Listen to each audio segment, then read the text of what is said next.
Care ও student ভিসায় ইউরোপের বিভিন্ন দেশে পাড়ি জমিয়েছেন সরকারি প্রাথমিক বিদ্যালয়ে কর্মরত ১১ জন শিক্ষক শিক্ষিকা। ঘটনাটি ঘটেছে সিলেটের বিশ্বনাথ উপজেলায়। আইইএলটিএস কোর্স সম্পন্ন করে কেয়ার বা স্টুডেন্ট ভিসার সুবাদে চাকরিতে থাকা অবস্থায়ও নিয়মনীতির তোয়াক্কা না করে প্রবাসে পাড়ি জমানোয় পাঠদান ব্যাহত হচ্ছে। উপজেলা শিক্ষা অফিস সূত্রে জানা গেছে, বিদেশ যাওয়া ওই ১১ জন শিক্ষক তাদেরকে কিছু না জানিয়ে প্রবাসে যাওয়ার বিষয়ে জানতে পেরে উপজেলা শিক্ষা অফিস ইতিমধ্যেই লিখিতভাবে ঊর্ধ্বতন কর্তৃপক্ষকে বিষয়গুলো অবহিত করেছেন তাদের বিরুদ্ধে ব্যবস্থা গ্রহণের জন্য। আর এরই মধ্যে প্রবাসে যাওয়ার ফলে বিদ্যালয়ে দীর্ঘদিন ধরে অনুপস্থিত থাকা হেকুরাগাঁও পাঠানচক সরকারি প্রাথমিক বিদ্যালয়ের সহকারী শিক্ষিকা উম্মে হাবিবা ও বাহারাদুবাগ সরকারি প্রাথমিক বিদ্যালয়ের সহকারী শিক্ষিকা তাসলিমা আক্তারকে চাকরিচ্যুত করেছেন ঊর্ধ্বতন কর্তৃপক্ষ। চাকরিচ্যুত হওয়া ওই ২ জন ছাড়া প্রবাসে যাওয়া বাকি ৯ জনের মধ্যে ৩ জন শিক্ষক ও ৬ জন শিক্ষিকা।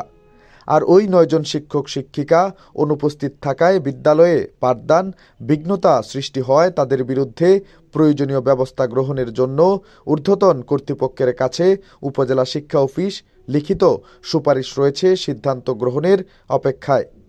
উম্মে হাবিবা ও তাসলিমা আক্তার সহ অপর ৯ শিক্ষক শিক্ষিকারা হলেন টুকেরকান্দি সরকারি প্রাথমিক বিদ্যালয়ের সহকারী শিক্ষিকা রুহানা ইয়াসমিন, বরুণী সরকারি প্রাথমিক বিদ্যালয়ের সহকারী শিক্ষক সায়েদ খান, মিয়াজানের গাঁও সরকারি প্রাথমিক বিদ্যালয়ের সহকারী শিক্ষিকা শিরিন বেগম, দ্বীপবন্ধ সরকারি প্রাথমিক বিদ্যালয়ের সহকারী শিক্ষিকা ছাদিয়া বেগম, হুসেনপুর সরকারি প্রাথমিক বিদ্যালয়ের সহকারী শিক্ষিকা মুসাম্মদ বেদানা বেগম, চারিগ্রাম সরকারি প্রাথমিক বিদ্যালয়ের সহকারী শিক্ষিকা কায়েলা বেগম, শাহজালাল পূর্ব সরকারি প্রাথমিক বিদ্যালয়ের সহকারী শিক্ষিকা ফুলজাহান বেগম, পূর্বপাড়া সরকারি প্রাথমিক বিদ্যালয়ের সহকারী শিক্ষক জয়নাল উদ্দিন ও ধনপুর সরকারি প্রাথমিক বিদ্যালয়ের প্রধান শিক্ষক জহিরুল ইসলাম শিবলি।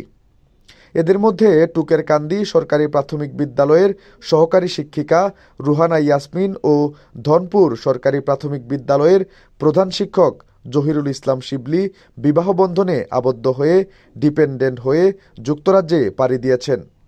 উপজেলা শিক্ষা কর্মকর্তা আব্দুর রাজ্জাক বলেন, দীর্ঘদিন ধরে এ সকল শিক্ষক শিক্ষিকারা অনানুমোদিতভাবে প্রতিষ্ঠানে অনুপস্থিত থাকায় তাদের বিরুদ্ধে ব্যবস্থা গ্রহণের জন্য ঊর্ধ্বতন কর্তৃপক্ষের কাছে লিখিতভাবে জানানো হয়েছে। এর পাশাপাশি যেদিন থেকে তারা অনুপস্থিত আছেন সেদিন থেকেই তাদের বেতনও বন্ধ করে দেওয়া হয়েছে।